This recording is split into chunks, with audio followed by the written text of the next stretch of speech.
Mari saudaraku, mari saudariku. Kita belajar ilmu agama untuk apa? Kita belajar ilmu agama agar kita sendiri. Belajar ilmu agama agar kita sendiri berjalan di atas ilmu agama yang kita pelajari. Izinkan saya untuk mengatakan, kalau engkau belum bisa berjalan di atas jalan itu, tutup mulutmu bicara orang lain.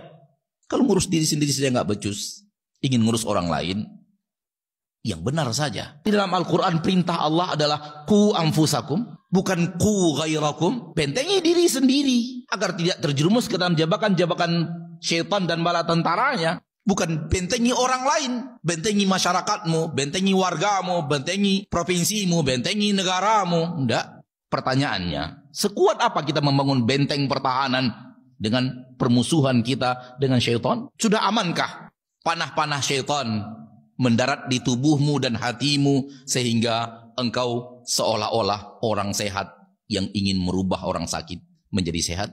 Duduk seorang anak bersama ayahnya dari ulama terdahulu di sebuah masjid, lalu mereka belajar ilmu agama. Ayah mengajarkan kepada anak, anak belajar dari ayahnya. Pemandangan yang langka di zaman sekarang walau masih ada. Allah takdirkan malam itu hanya mereka berdua yang belajar. Dan orang yang datang ke masjid, orang yang istirahat, tidur di masjid. Karena masjid dululah sentral kegiatan masyarakat. Bukan masjid zaman sekarang yang jam sekian ditutup, nggak boleh ada yang masuk. Karena kalau masuk dicurigai pencuri. Namun masjid di zaman dahulu adalah sentral kehidupan. Jantungnya aktivitas. Sehingga hal yang wajar orang masuk masjid untuk istirahat, tidur di masjid. Dan mereka tidak tidur di rumah. Terutama pemuda-pemudanya. Dan sampai zaman kakek dan nenek kita atau zaman ayah kita masih terbiasa jarang tidur di rumah karena tempat tidur adalah surau. Intinya malam itu hanya mereka berdua yang belajar. Kemudian mereka istirahat, bangun, sholat, belajar lagi. Dan tak ada orang yang melakukan itu kecuali mereka berdua. Yang lainnya tidur sampai mendekati waktu subuh. Alhasil, di akhir menjelang waktu subuh si anak berkata kepada ayahnya, "Ayahanda, untuk apa orang yang datang ke masjid kalau cuma untuk tidur doang?"